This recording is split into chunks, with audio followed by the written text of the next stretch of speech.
안녕하세요. 즐기는 손해사정사 이동윤입니다. 저번 시간에 이어서 배상책임사고로 인해서 내가 부상을 당했거나 어떤 손해가 발생한 경우 어떤 항목에 대해서 어떻게 보상을 받을 수 있는지에 대해서 그 항목별로 자세히 설명을 드려볼까 합니다. 우선적으로 내가 신체적인 부상을 당했다고 한다면 병원에 최초 내원하실 시 어떻게 사고가 발생해서 내가 어디가 아프다는 부분에 대해서는 꼭 초진기록지에 그런 부분이 명시될 수 있도록 하셔야 된다는 부분을 먼저 유념하시고 진단명과 진단명에 따라 충분하게 치료를 받으시면 됩니다. 우선적으로 치료비를 보상받을 수 있는데요. 이 치료비에 대해서는 자동차 보험처럼 보험사가 병원으로 지불 보증을 해주는 것이 아니기 때문에 피해자가 먼저 선납을 하신 후 추후에 이런 병원 치료비와 관련된 치료비 영수증이나 상세 내역서를 보험사에 제출을 하셔야 됩니다. 배상책임사고에서는 원래 의료보험 수가가 아닌 일반 수가가 원칙입니다. 다만 일반 수가로 치료비를 납부하시게 되면 피해자분께서도 이 치료비에 대한 부담이 크시기 때문에 의료보험을 통해서 치료를 받으시는 게 더 유리하시긴 합니다. 그리고 나중에 의료보험공단에서 사고 내용을 확인한 후 의료보험 혜택을 받은 부분에 대해서 구상에 대해서 얘기를 한다고 한다면 이 사고가 어떻게 발생했고 그 가해자의 보험사가 어딘지에 대해서만 안내를 해주신다고 한다면 의료보험 혜택을 받으신 부분에 대해서는 의료보험공단이 추후 가해자의 보험사에 구상 청구를 하게 됩니다. 그러니 여러분들께서는 일반 수가보다는 의료보험 수가를 통해서 치료비 부담을 덜어내는 것이 좋습니다. 그리고 비급여 치료비에 대해서는 주의를 하셔야 될 부분이 병원에서는 이런 부상에 대해서 이런 비급여 치료를 받는 것이 좋다고 안내를 받을 수 있는데요. 물론 이 비급여 치료가 모두 보상이 되면 좋겠지만 너무 많은 비급여 치료비가 발생하시게 된다면 추후에 보험사는 의료 검토라는 걸 통해서 여러분들께서 사용한 도수치료비나 체해충격파와 같은 이런 비급여 치료비에 대해서 삭감을 하려고 할 것입니다. 따라서 비급여 치료비에 대해서는 사전에 치료를 받기 전에 상대방 보험사나 아니면 현장 조사를 나왔던 그 손해사정법인 조사자에게 어느 정도까지 이 비급여 치료비가 추후에 보상이 가능한지에 대해서 먼저 물어보시고 치료를 받으시는 것이 여러분이 납부한 치료비에 대해서 온전하게 다시 보전을 받을 수 있는 방법입니다. 대부분 도수치료나 이런 체해충격파와 같은 경우에는 보통 폐해까지는 인정을 해주고 있습니다. 다만 의사로부터 이런 비급여 치료가 꼭 필요했다는 소견이 필요하다는 점에 대해서는 인지하고 계셔야 됩니다. 그리고 부상에 따라 입원을 하시게 된다면 입원 기간에 대해서는 휴업손해라는 부분을 산정할 수 있습니다. 이 부분은 내 소득에 대한 입증 자료와 입원 기간에 대한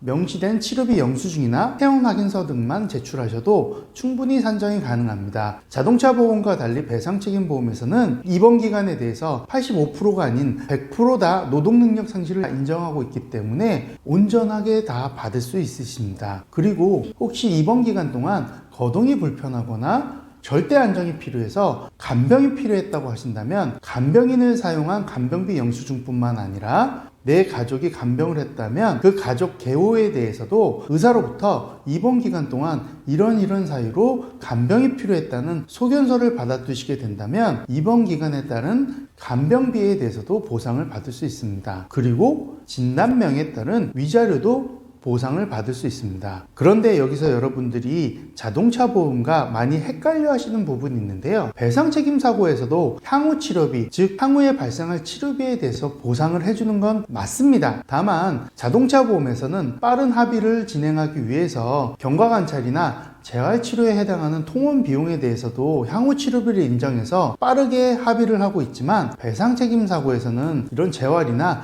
경과관찰에 따른 향후 치료비는 대부분 인정하지 않습니다. 아마 이런 향후 치료비에 대해서 보상을 요구하신다고 한다면 대부분 보험조사자나 보험사는 치료가 끝날 때까지 충분히 치료를 받은 후 그 영수증을 제출하라고 할 것입니다. 따라서 배상책임사고에서는 충분하게 치료를 다 받으신 후에 치료비와 관련된 서류를 제출하시면 됩니다. 그렇다고 아까 말씀드린 향후 치료비를 인정하지 않느냐? 그건 아니고요. 만약 뇌고정 수술과 같은 수술적 치료를 받았다고 한다면 향후에 그 금속을 제거하는 수술 비용이라든지 사고로 인해서 흉터가 남았다고 한다면 향후 성형 치료비와 같은 부분은 보상을 받을 수 있고요. 또한 치아와 같은 경우에는 레진이나 보철 치료를 받게 되면 향후에도 지속적으로 그 레진이나 보철에 대해서도 교체를 해야 되기 때문에 향후 이 레진이나 보철 수복 비용에 대해서도 보상을 받을 수 있습니다. 그리고 인공관절 치환술과 같은 수술을 받으셨다고 한다면 그 인공관절에 대해서도 교체 주기에 따른 향후 치료비를 보상받을 수 있습니다. 여기서 여러분들이 느끼셨겠지만 배상책임사고에서는 명확하게 향후에 발생될 수 있을 치료비가 예상되는 거에 대해서는 향후 치료비를 인정하고 있다는 것입니다. 그리고 중요한 부분인데요. 만약 이 치료비가 너무 많이 발생해서 경제적으로 부담이 된다고 하신다면 상대방 보험사의 가지급 제도라는 걸 통해서 치료비를 일정 부분 보전받을 수 있습니다. 그리고 요즘은 많은 분들이 개인 실손보험도 많이 가입해 두셨잖아요. 먼저 개인 실손보험으로 치료비를 보상받으신 후에 배상책임사고로 치료비를 추가적으로 보상을 받을 수 있습니다. 배상책임사고와 개인 실손보험의 치료비는 중복으로 보상이 가능하기 때문에 이 부분에 대해서는 유념하시고 먼저 내 개인 보험으로 이 치료비에 대해서 보전을 받으시면 됩니다. 오늘은 배상책임보험의 보상 항목 중 치료비, 휴업손해, 그리고 향후 치료비에 대해서 설명을 드렸는데요. 다음에는 배상책임사고에서 정말 중요한 후유장애, 즉 노동능력 상실률에 해당하는 맥브라이드식 후유장애 진단서와 이 일시일 수입에 대해서 한번 자세히 설명을 드려볼까 합니다. 오늘도 이 정보가 여러분들께 좋은 정보가 되었길 바라며 다음에도 더 좋은 정보로 찾아뵙겠습니다. 감사합니다.